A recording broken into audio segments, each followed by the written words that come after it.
2010 E550, we're doing rear wheel bearings. So let's get it up in the air and get these wheels off.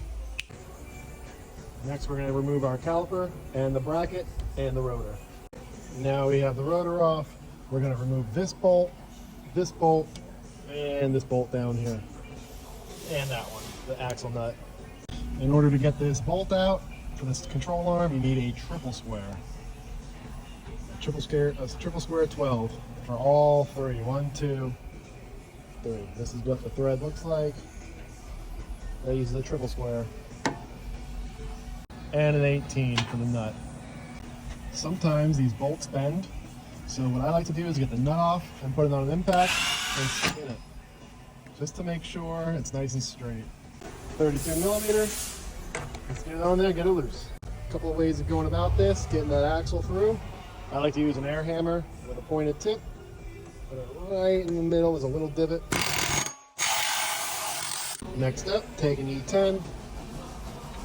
Yeah, 4, 1, 2, 3, 4.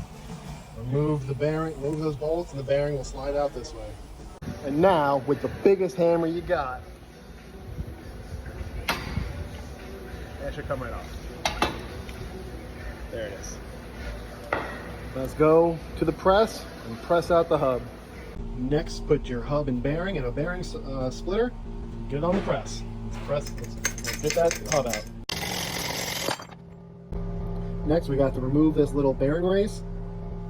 We have to cut it with a grinding wheel and use an air hammer to get it off. I'm sure there's other ways to do it, but that way works for me.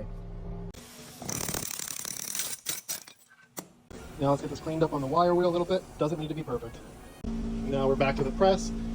We're going to put the hub into the bearing and we're going to press it in. But make sure you have something flat on here holding this race, because if not, see, it's a split race. If you have it up like this and you push in the hub, the race will come flying out, and then you're going to need a new bearing. So let's press this hub in to the bearing and let's get it back on the car. We got the hub mount with the bearing, flush I mean.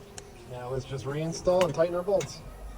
After you get the axle into your hub, this is the hardest part, getting these arms back lined up. You might need some help or some pry bars, but this is the hardest part of the job.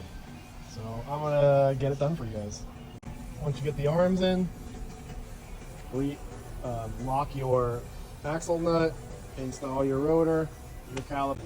I couldn't leave this unassembled for you guys. Everything's on, and now you're done.